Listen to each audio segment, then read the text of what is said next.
Soyons saints, en partenariat avec Magnificat.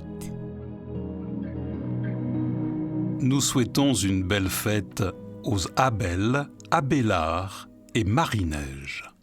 Sainte Marguerite de Cesolo est née en 1325 dans un hameau au centre de l'Italie, au sein d'une famille de paysans fervents.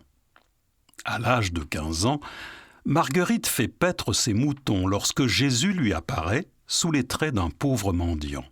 Il lui demande à manger, et la jeune fille lui donne immédiatement le seul pain dont elle dispose. De retour à la modeste ferme de ses parents, elle demande à sa maman si elle a de quoi la nourrir, mais sa mère répond qu'il n'y a plus rien.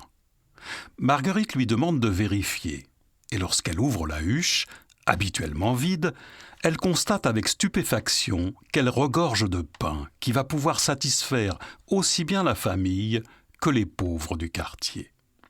Plus tard, pour obéir à ses parents, elle accepte de se marier bien qu'elle aurait préféré se consacrer à Dieu, à la prière et aux pauvres.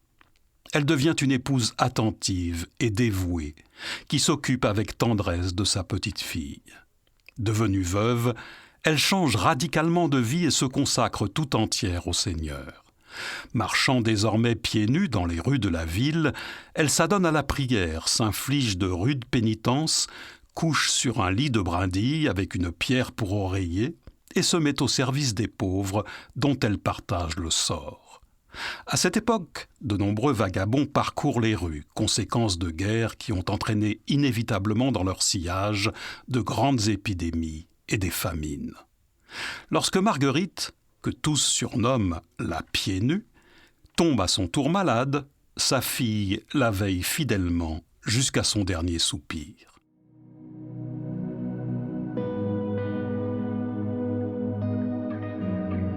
Amen, je vous le dis. Chaque fois que vous l'avez fait à l'un de ces plus petits de mes frères, c'est à moi que vous l'avez fait, nous dit le Christ. Sainte Marguerite de Cesolo, nous confions à votre intercession les pauvres de nos villes, qu'ils trouvent sur leur route le réconfort dont ils ont besoin, ainsi que des personnes qui sauront voir en eux le visage du Christ.